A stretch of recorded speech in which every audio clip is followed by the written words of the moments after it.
On to a topic that I am equally as excited about because I bloody love a good documentary. What about you, Colleen? What would be your favourite sports documentary ever? Okay, so same, but I'm actually going to go with a docu-series.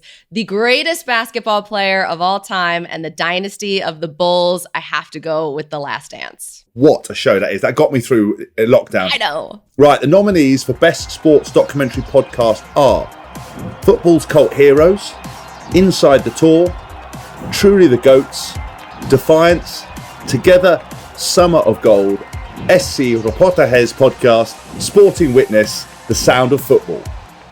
The winner of the Best Sports Documentary Podcast is Defiance. We now welcome one of the biggest sporting legends that has ever been, Michael Johnson from the Defiance Podcast. Congratulations, Michael. How are you? Thanks, James. Yeah, I'm good. Very excited to talk to you about Defiance, and super excited that we won. Now, you have won a lot of awards and medals in your time. Where does winning this sports podcast award rank in the rest of them? Oh, it ranks pretty high. I think people don't understand, that, as an athlete, obviously winning the gold at the Olympic Games, winning world championships. I mean, obviously it's a huge honor. But, I knew when I started as an athlete and being fortunate to be an athlete that there was going to be a lot of living left to do after I finished my athletic career. And that's one of the things that athletes struggle with, I think, is trying to find their place, in society after your sports career. And, for me, it's very important. It has been since I finished my career to find things that, that I can excel in and that I can enjoy doing as well. But once you start with that competitiveness, you want to keep winning, and so everyone is significant and not necessarily compared to the Olympics. I think from an outsider standpoint, that would be the case. You'd sort of compare it to the Olympics, but at this point, I'll take every victory I can get. It's such an interesting thing you say that because I retired from my career as a rugby player in 2019. That very hard adjustment, you say yes to everything, you're doing everything, but you're sort of not sure where you fit in. Your identity, for example, was a runner and this incredible athlete, and then once you retire, what defines you after that? And I love your attitude. If you're going to do it, let's be the best at it. And I love that mentality. I wanted to ask you. Obviously, Defiance touches on so many kind of key topics, kind of the history and protest in sport. Why did you want to do this, and just how important a message is it? Yeah, I felt like the timing was really right for this.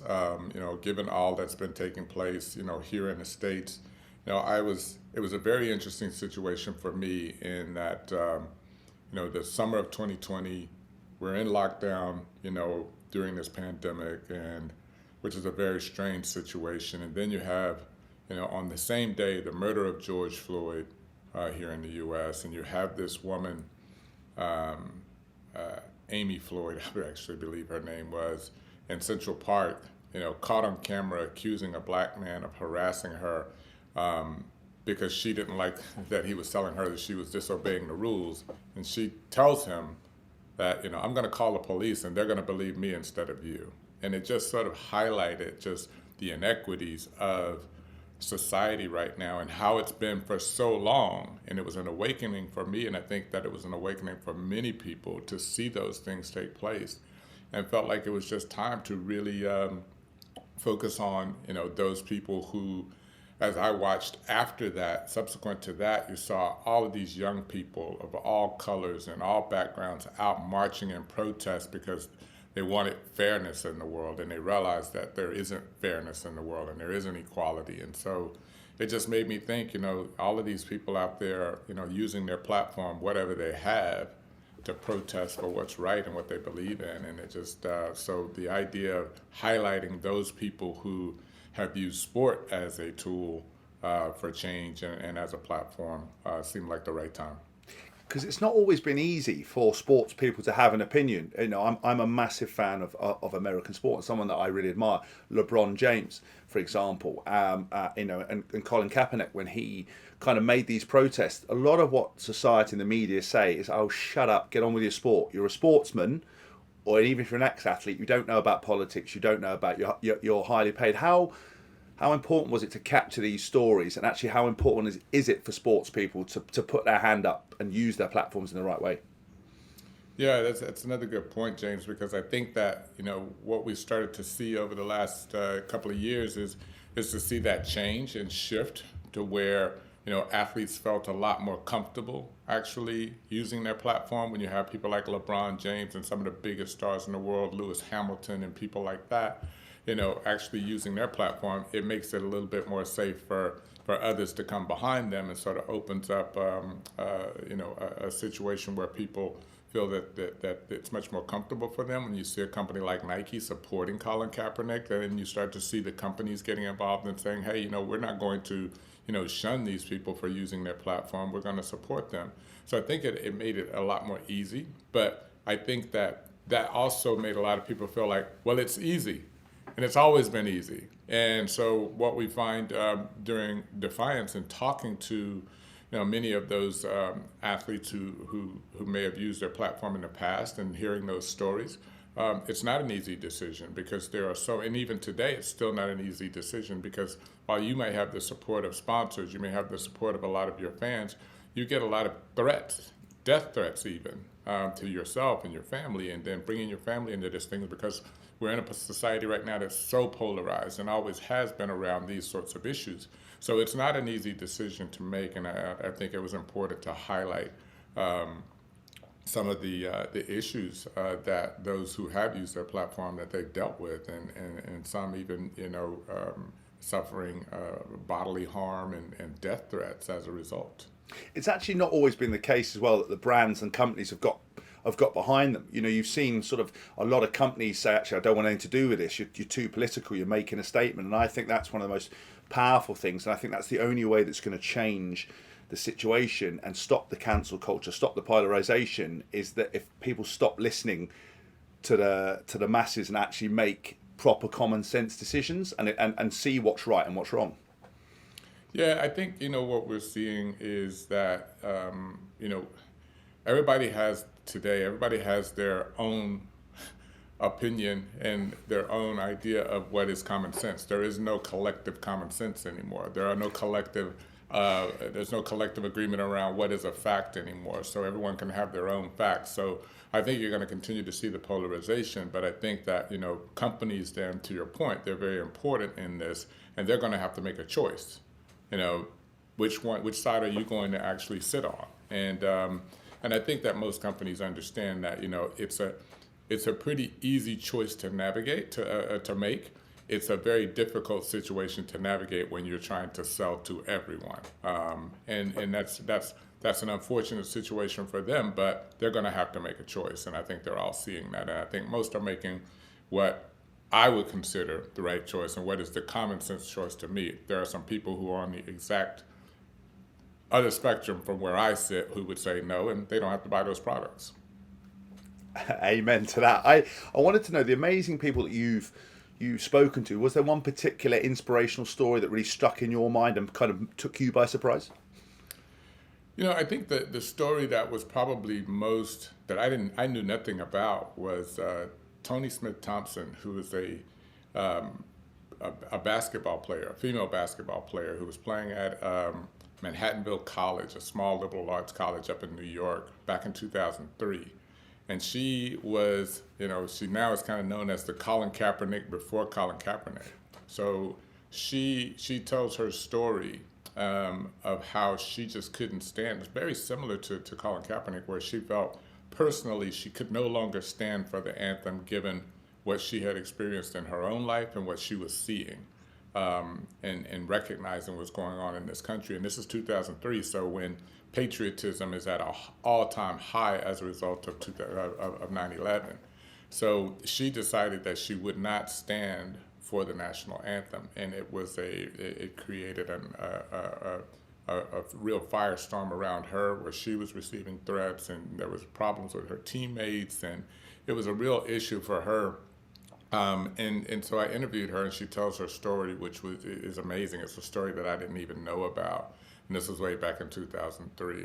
She was pretty inspirational, not only with her story, but several years, 20 years later, she's still doing that same same work almost 30 years later now, and she talks about this moment right now, and she talks about things like companies that are, getting behind this movement, and she makes some very poignant comments about whether or not they're actually helping or whether they're co-opting it. And that was something as well that, it was a very interesting and very informative conversation with her.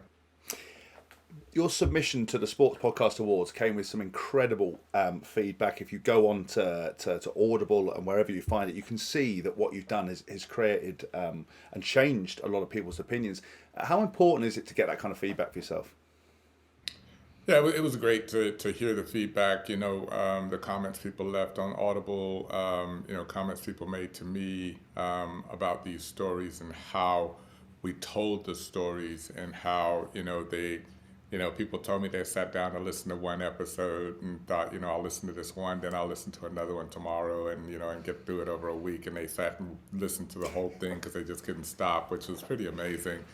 And people, who said what we set out to do was tell stories that people didn't know, but also tell the backstory to some of the stories that people knew but had only heard, sort of reported in the news and didn't understand the full story. And I think we accomplished that where people, talked about, the Colin Kaepernick story that they thought they knew, but then in listening to Nate Boyer tell them that, hey, I'm a white man, Green Beret, and I'm the one who told him to sit, and how he talks about how, he wanted to tell that story. He wanted people to know that he's a white man who is a military, Green Beret, one of the highest honors you can have, in this country and serving. No one wanted to listen to him. No media wanted to listen to him because it didn't fit the narrative that they wanted to tell about the Kaepernick story. So people hearing those sorts of things or listening to me talk to Nate Boyer and him tell that, I think we accomplished what we needed to in telling the stories that people didn't know. Is there anyone particularly you'd like to thank, Michael? Because obviously I know you put an incredible amount of hard work into it, and especially in such a busy time for you. But is there anyone that you guys would like to thank as well? Yeah, I mean, hey, look, I was extremely busy during the time, and I did a lot of work on this, but certainly Simon Clancy and the team over at Folding Pocket were amazing. Simon was just so amazing to work with, and we had a lot of fun doing this. He made it fun. Lisa Markey, Nick Keller, Ben Pilbeam over at Benchmark were fantastic. My assistant Karen Taylor, I mean, she was instrumental in this and making my schedule, work with Cy, and my wife who, had to listen to me tell all of these stories, So a great team of support on this. So I'd like to thank them all. We couldn't have done it without them. What's next for you and what's next for Defiance? Yeah, so I'm always trying to do things that haven't been done before. I mean, that's been my life. When I as an athlete, making history was important to me. So I'm working on attacking some of the things in society that people struggle with. Fitness and sports and motivation have always been key to my life, and so I'm working on a really cool project now to help people start to finally accomplish their fitness goals. So we've started a new company that is going to defy the fitness industry. So I'm super excited about that. So I'll keep trying to be defiant in my own way, and but also personally for me, I think what has happened over the last few years with regard to the recognition of the inequality in the world has become very important to me, and I think that continuing to try to do what I can and use my platform. I was inspired listening to a lot of the people that I talked to, athletes, and studying up on athletes that I didn't even know their stories, like a Tony Smith Thompson. That was all very inspirational to me, so I'll continue to use my platform in whatever best ways I can to try to bring about the change that I want to see. Well, Michael, thank you so much for today. You truly have created something that is defiant, that is inspirational, that will change a lot of the beliefs, and we've obviously got a long way to go across the world, but you are our sports documentary winner, and I wish you the best of luck in the future. Yeah, thank you.